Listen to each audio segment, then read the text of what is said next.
አዲስ መረጃ ተሰምቷል። ከፋብሪዚዮ ሮማኖ እና ከዴቪድ ኦርኔስተን ሀቢቢ ክለባችን አርሰናል የቀድሞ የሊቨርፑል ተከላካይ የነበረውን አሁን ለባየር ሊቨርኩሰን የሚጫወተውን ጃሬል ኳንሳህን ለማስፈረም ፍላጎት እንዳለውና እንደ ፋብሪዚዮ ሮማኖ ዘገባ ደግሞ አርሰናል ከልጁ ወኪሎች ጋር ከልጁ ካምፕ ጋር እንግዲህ ንግግር ማድረግ እንደጀመረና በዚህ ሳምንትም ንግግሮች እንደሚቀጥሉ ነው። ትልቁ ችግር ባየር ሊቨርኩሰን ልጁን ማጣት አይፈልግም እና ግን ይሄ ነገር የሚሳካ ከሆነ ልጁ መዘዋወር እንደሚፈልግ ደግሞ ዴቪድ ኦርኔስተን ዘግቧል። ወገንታት በየቀኑ ከአዳዲስ ተጫዋቾች ጋር ነው ስማችን እየተነሳ ያለው። አይ ዶንት ኖ የፊት መስመሩን ቀድመው ቢያስፈርሙ ጥሩ ነበር። እስኪ ሀሳባችሁን ኮሜንት ላይ አስቀምጡልኝ።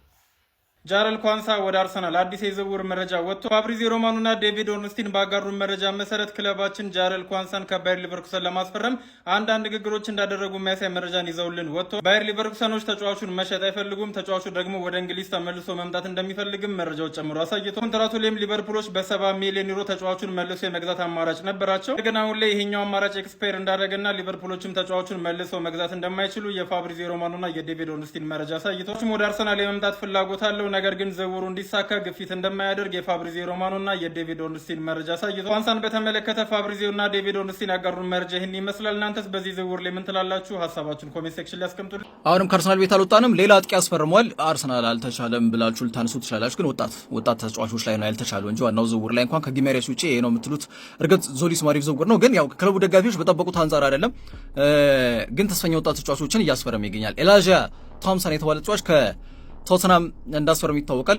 አሁን ደግሞ ቪንሰንት ጆሴፍ የተባለ የፊት መስመር ተጫዋች ከሊቨርፑል ማስፈረም ከስምምነት ላይ ደርሷል። 16 ዓመት ላይ ነው የሚገኘው። የሊቨርፑል ወጣት አጥቂ ነው። ቪንሰንት ጆሴፍ በእንግሊዝ ወጣቶች ብሔራዊ ቡድን አባልም ጭምር ነው።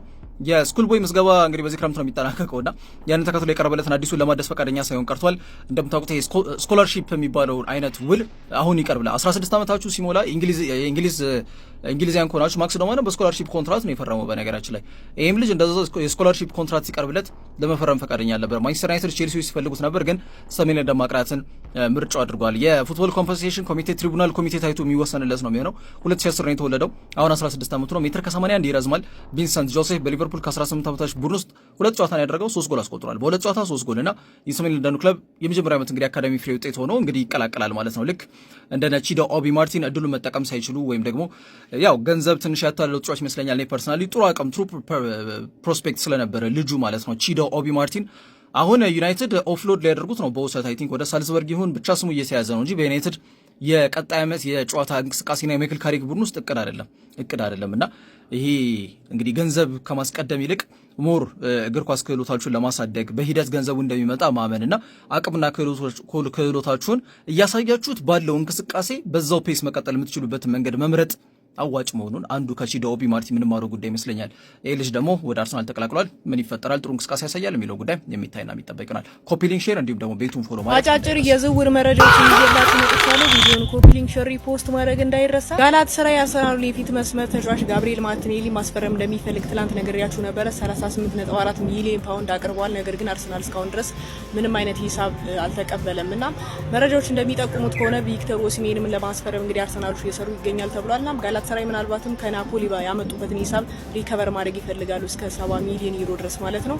እናም በዚህ ዝውውር ጋላታሳራዮች ኢታን ንዋኔሪ እንዲካተት ይፈልጋሉ ተብሏልና ስለ ጁሊያን አልቫሬዝ በተጨማሪ አትሌቲኮ ማድሪድ ወደ ታሪክ ተገዳዳሪዎቹ ክለቦች እንግዲህ እንደማይሸጥ አሳውቋል፣ ለባርሴሎናም ለሪያል ማድሪድ። ስለዚህ ተጫዋቹ ከለቀቀ ወደ አርሰናል ነው የሚል መረጃ ነው ያለውና አርሰናል ደግሞ ምናልባት አትሌቲኮ የሚጠይቀውን ሂሳብ ላያቀርብ ይችላል። እስከ 100 ሚሊዮን ዩሮ ይፈልጋል አትሌቲኮ። እናም ለሱ ደግሞ እንደዚህ ተተኪ ይሆን ዘንድ ቪክቶር ኦሲሜን ሊያስፈርም ይችላል የሚል መረጃ እንግዲህ ቴሌግራፍ ማስነበብ ችሏል። ቪክተር ኦሲሜን እንግዲህ በአንድ ወቅት በ2023 አንድ ንግግር አድርጎ ነበርና በጣም ጠንክሬ እየሰራው ነው፣ አንድ ቀን በፕሪሚየር ሊግ መጫወት የምችልበትን እድል ማግኘት እንደምችል እንግዲህ ተስፋ አደርጋለሁ የሚል ሀሳቡን ሰጥቶ ነበርና ምናልባትም አርሰናሎች ገፍተው ከሄዱ የተጫዋች ኢምሬትስ ይደርሳል ተብሎ ይጠበቃል። ባርሴሎናዎች የስፖርቲንግ ሊዝበኑን የፊት መስመር ተጫዋች ሉዊስ ሱዋሬዝ ማስፈረም ይፈልጋሉ ተብሏል። ነገር ግን ይህ የሚሆነው ጁሊያን አልቫሬዝ በአትሌቲኮ ማድሪድ የሚቆይ ወይም ደግሞ ወደ ሌላ ክለብ የሚያመራ ከሆነ ባርሴሎናን የማይቀላቀል ከሆነ ነው ተብሏል።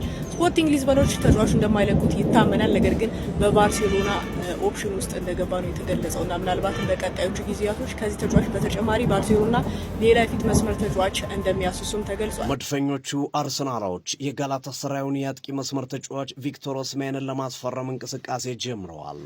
ሚኬል አርቴታም ዝውውሩ እንዲፈጸም እንደሚፈልጉና የተጫዋቹ አድናቂ መሆናቸው እየተዘገበ ይገኛል። ጋላታሳራዮች ከአርሰናል ተጫዋቾችን ፈልገው ደጅ እየጸኑ ይገኛሉ። ብራዚላዊ ጋብሪኤል ማርቲኔሊን ለማስፈረም 38 ሚሊዮን ፓውንድ አቅርበው የአርሰናል ምላሽ ይጠብቃሉ። ኢታን ንዋኔሪም በተመሳሳይ በጋላታሳራይ ራዳር ውስጥ የሚገኝ ተጫዋች ነው።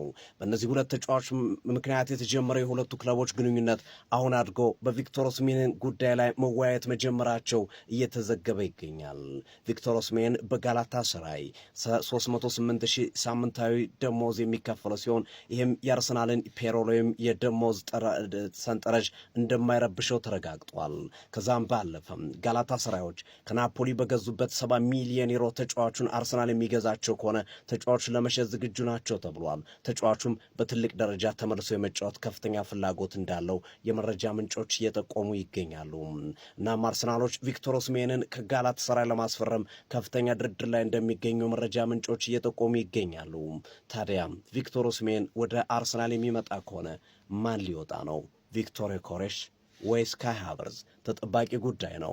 አርሰናሎች በዚህ ዝውውር ላይ ጠንከር ብሎ እየሄዱ እንደሆነም እየተዘገበ ይገኛል። በተለይ ጋብሪኤል ጄሱስ ወደ ናፖሊ ሊያመራ መቃረቡን ተከትሎ ይህ ተጫዋች የሱ ምትክ ሆኖ እንደሚመጣ ቢጠበቅም ግን ከሚወጣበት ገንዘብ አንጻር እንደዚሁም ቦታው ብዙ ተጫዋች ያሉበት ቪክቶር ዮኬሬሽም ካይ ሃቨርትዝም ያሉበት ከመሆኑ ጋር ተያይዞ ምናልባትም ከካይ ሃቨርትዝና ከቪክቶር ዮኬሬሽ አንዳቸውን የመልቀቅ ግዴታ ይኖርባቸዋል ተብሎ ይጠበቃል። ማን ቢለቅ ትመርጣላችሁ? የቪክቶር ኦስሜን ወደ አርሰናል መምጣት ጥሩ ዜና ነው ብላችሁ ታስባላችሁ? ሀሳብ ስጡበት። የፕላስ ምልክቱ በመጫን ፎሎ ያድርጉ። ይህ ትርታ ሲዲ ስፖርት ነው። የመቻችሁ